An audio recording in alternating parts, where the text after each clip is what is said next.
Tell me your soldier story. If you're a sailor, Marine, Airman, or Coast Guardsman, sound off. For me, I was born into this. As the daughter and sibling of service members, enlistment came easy. At the budding age of 17, my mother signed off and I signed up. I attended basic training at Fort Jackson and advanced individual training at Fort Gordon in Georgia. Team Army knows, from flag to torch. So that's a high-level look at my soldier story, but there's so much more detail and nuance that we'll explore in this podcasting experience.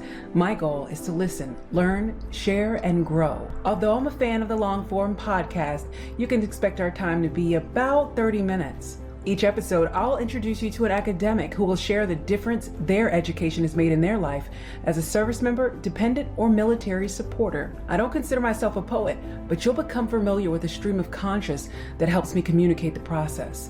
When we came to this place, they explained the rules, but really, there are no rules, just a bunch of common practices. So, this lists my 10 ideas of these common practices to help you navigate along your way. Number 1. A human receives 2 educations, the one given to them and the one they give themselves. Demand the best of both.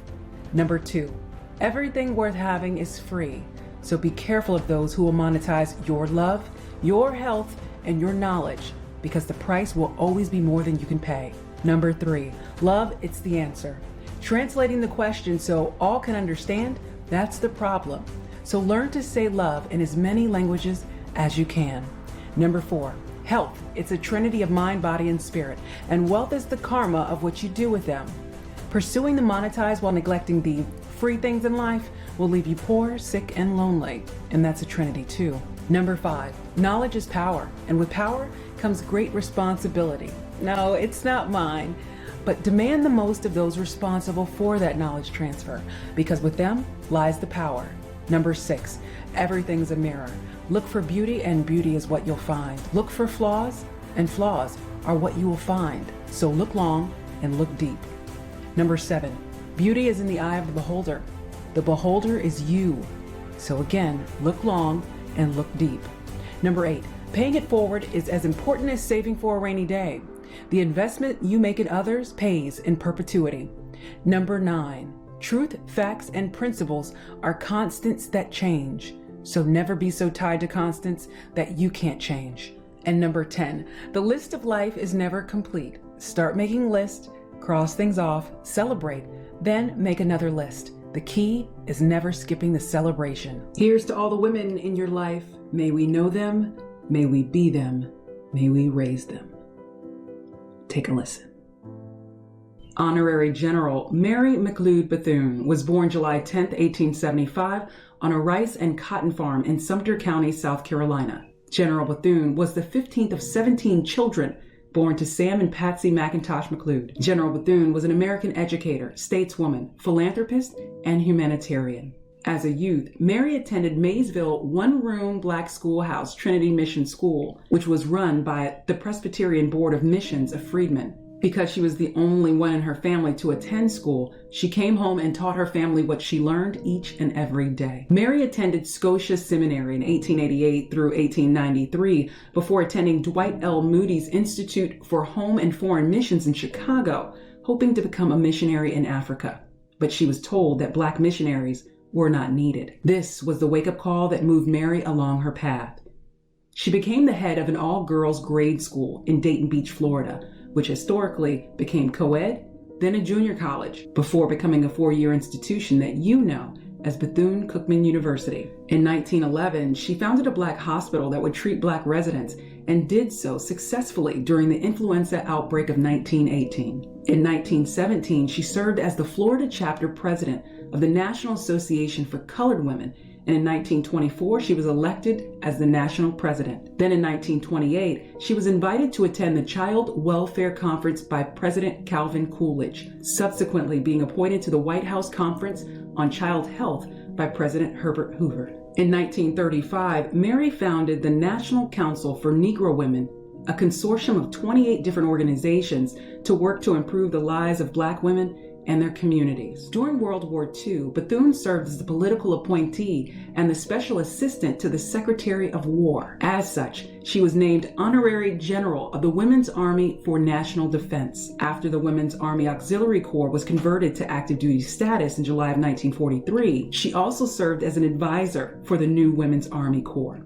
And as an advisor to the Women's Army Corps and the Women's Army of National Defense, she successfully lobbied President Roosevelt to end segregation in veterans' rehabilitation centers and frequently briefed the president on instances of violence against Black service members in the South. Then, the council gained approval for Black women to be commissioned as officers in the Women's Army Corps. In 1944, she co-founded the United Negroes College Fund, or the UNCF, which is a program that is still in existence today, which gives different scholarships, mentorships, and job opportunities to African American and minority students attending historically Black colleges and universities. Mary McLeod Bethune died at her home in Dayton Beach, Florida on May 18, 1955, and was laid to rest in a simple gravesite behind her home at Bethune-Cookman College. As the 3rd Lieutenant, I salute Honorary General Mary McLeod Bethune. I'd like you to look into this episode's description to find a link to read the correspondence between Miss Bethune and President Truman that made commissioning an option for leaders like me, ultimately pushing our profession of arms forward. There you'll also find a link to a dissertation entitled Leading by Example, an examination of Mary McLeod Bethune's leadership as a college president. That dissertation was written by Timeka L. Rashid, PhD. General Bethune, she was the archetype for my next salute, the first Black female general in the U.S. Army. They say she challenged the whole system.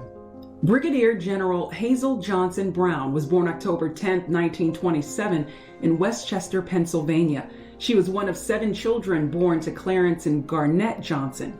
At the age of 12, Hazel knew she wanted to be a nurse. As a child, she attended East Whiteland Elementary School, then attended Tiffordens Easttown Junior and Senior High School, where she was identified as an exceptional student. After graduation, she applied to Westchester School of Nursing, where she was denied admission because of her race. This was the wake-up call to move Hazel along her path. In 1947, she moved to New York City to attend Harlem's School of Nursing, then began her career at the Harlem Hospital Emergency Ward as a staff nurse. In 1955, Hazel enlisted in the United States Army 7 years after President Truman eliminated segregation in the military.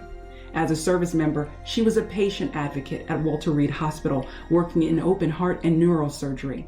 She took assignments as a surgeon in Asia that included stations in Korea, Japan, and Vietnam. In 1977, Lieutenant Colonel Johnson Brown became the highest-ranking Black woman in the U.S. Army when she was promoted to a full bird colonel.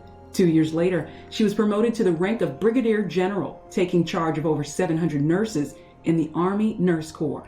She set policy and monitored operations at 8 Army medical centers, 56 community hospitals, and 143 freestanding clinics in the U.S. and abroad. Her military decorations include the Army Distinguished Service Medal, a Meritorious Service Medal, the Army Commendation Medal with Oak Leaf Cluster, and she was recognized as the Army Nurse of the Year twice. She obtained a bachelor's degree in nursing from Villanova in 1959, a master's in teaching from Columbia University in 1963, and a doctorate in educational administration from Catholic University in 1978. After General Johnson Brown retired from the Army in 1983, she headed the Army Nurses Association's Government Relations Unit, as well as directed the George Mason University Center for Health Policy as an assistant professor, and then a professor on her own. In 1990, during Operation Desert Storm, General Johnson Brown volunteered to work in the surgical unit at Fort Belvoir, Virginia's Army Hospital. General Johnson Brown died in Wilmington, Delaware on August 5, 2011 at the age of 85. She was laid to rest in Arlington National Cemetery. As the 3rd Lieutenant, I salute Brigadier General Hazel Johnson Brown. On this episode of the 3rd Lieutenant, I'd like to give a nod to all the women in uniform who have been a part of my journey. Many whose faces I remember, but whose names I may not recall. Thank you. And thank you to the following leaders. These are the women who have imprinted on my soldier's story. Major Linda C. Hasper, a 1988 graduate of Georgia Military College, the woman who helped me understand the meaning and power of Durloth. Major Charity Green Lee, a 2002 graduate of Emory-Riddle Aeronautical University, a mentor willing to let me peek behind the field grades curtain. Major Amanda Hara, a 1997 graduate of West Virginia University Institute of Technology, an amazing officer and skillful in civil affairs. Major Nicole Foley, of the Pennsylvania State University class of 1994, my most recent raider, mentor, and fellow signaleer. We are. Major Nefertaria Lovett, a logistician, 2002 graduate of Florida A&M, always willing to open up and look out and advise her namesake. Then there's the Chiefs, always setting the example. Chief Clarissa Lovett and CW5 Felicia Shern, you are the reason I still believe that unicorns are real. And then the onlys. While in officer candidate school, the only female training and counseling officer I had, Major Nelia N. Diaz, class of 2014, University of Phoenix. Thank you, ma'am, for your support and guidance. Major Mendela A. Nash, a 2013 graduate of Columbia Southern University, the only female training and counseling officer that I had during my basic officer leadership course. She was my senior TAC. She's a mother, a mentor, and respectfully, a friend. Captain Conquita Wright, a 2005 graduate of Augusta State University, a medical officer who looked out for me when I was primo at the Great Place at Fort Hood, Texas. Thank you, Captain Keita. My battle buddy and former S1, 2016 graduate of Temple University, Lieutenant Robin Lawrence, sending vibes forward to you, battle. Then there's my recruiter. Why? Because you always have to thank your recruiter. Sergeant Echeverria, thank you. My sister, Vanessa Richards, the first of my siblings to enlist. She was a combat medic, a 91 Bravo, and supply, a 92 Yankee. Sincerely, I'd like to thank every woman who has contributed to my mitochondria. From my mother to my daughter. Great women, may we know them, may we be them, may we raise them. Carolyn Denise Richards, Sergeant First Class, U.S. Army, retired, was born February 10th, 1957 at Cook County Hospital in Chicago, Illinois. Carolyn was the seventh of 9 children born to Bessie and Willie Slate. My mom graduated from Parker High School in 1975, then joined the U.S. Army at the age of 18. Sergeant Richards was an air traffic controller serving as a 93 Hotel Tower before reclassing to a 93 Juliet radar. When she was an E4, Specialist Richards had me at Gorgas Hospital just outside of Fort Clayton, Panama in 1979.